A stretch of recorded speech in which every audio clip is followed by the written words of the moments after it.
नमस्कार आउ एक विषय सहित आपण को स्वागत जनाऊँगी।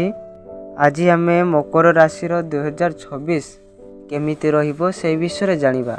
जातक एक जटिल समस्या युक्त वार्ता जहाको आम सनातन धर्म अनुसार मानि थाउ। एहाकू सुनिबा द्वारा आपणकर 2026 केमिति रहिबो से विषय जानि परिबे। आगको आसुथुवा समस्या विषय जानिबे।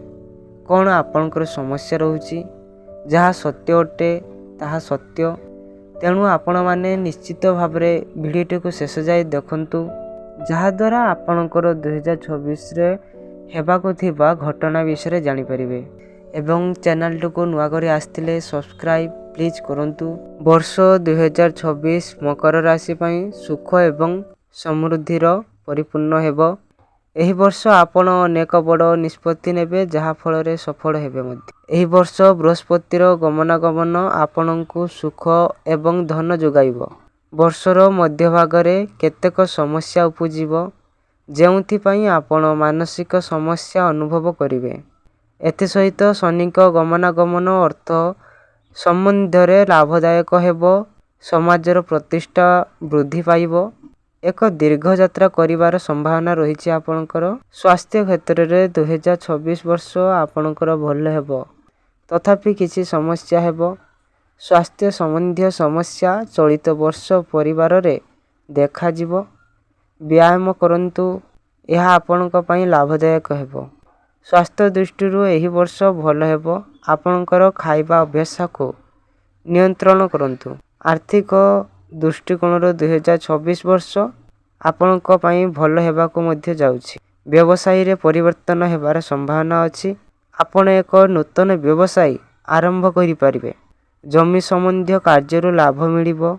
एही वर्ष स्टॉक मार्केट रो काम करुथुवा लोक माने सफलता पाइबे।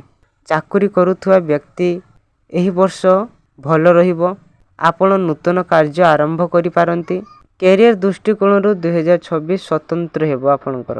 दीर्घ समय धरी कठिन परिश्रम करुथुवा लोक माने एही वर्ष सफलता पाइबे।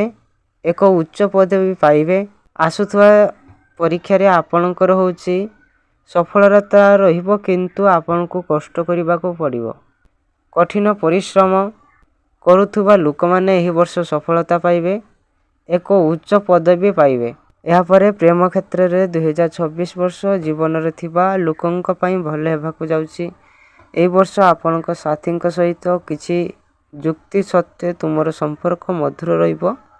तुमर साथी तुमको तांक मन कथा कहि पारंती। या परे आपणक साथींक सहित भल मध्य भ्रमण रे आपण रहि पारंती। आपण निज साथींक सहित समय बिताइबे। प्रेम पई ए वर्ष आपणकर भल रहउछि।